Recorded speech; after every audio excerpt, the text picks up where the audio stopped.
'Twas the night before Christmas, when all through the house not a creature was stirring, not even a mouse.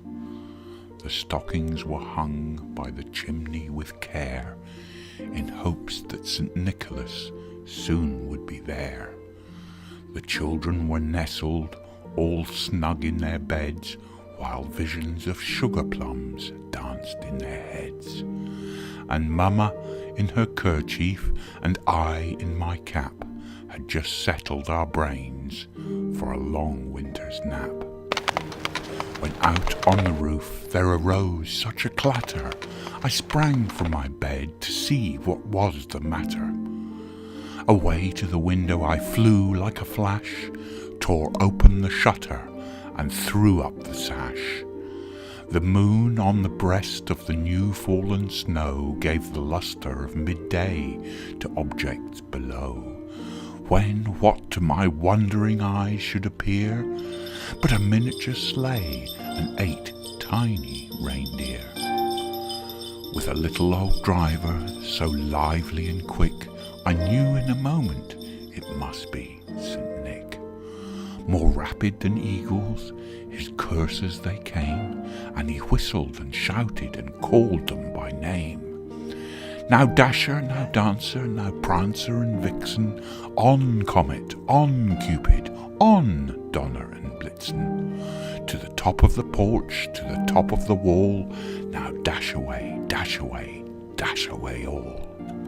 As dry leaves that before the wild hurricane fly, when they meet with an obstacle mount to the sky, so up to the housetop the curses they flew, with a sleigh full of toys and St. Nicholas too.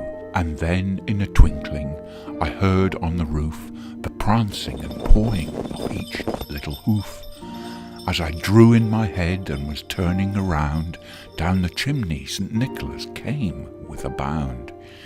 He was dressed all in fur from his head to his foot, and his clothes were all tarnished with ashes and soot.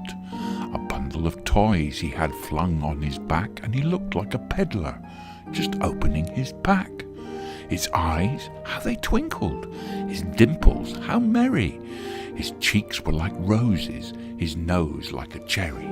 His droll little mouth was drawn up like a bow, and the beard on his chin was as white as the snow.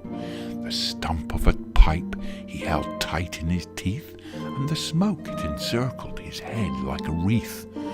He had a broad face and a little round belly that shook when he laughed like a bowl full of jelly.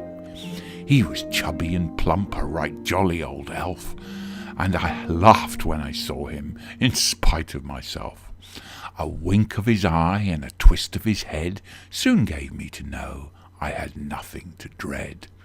He spoke not a word, but went straight to his work, and filled all the stockings, then turned with a jerk, and laying his finger aside of his nose, and giving a nod, up the chimney he rose. He sprang to his sleigh, and to his team gave a whistle, and away they all flew like the down of a thistle. But I heard him exclaim, ere he drove out of sight, "Happy Christmas to all, and to all a good night." Ho, ho, ho!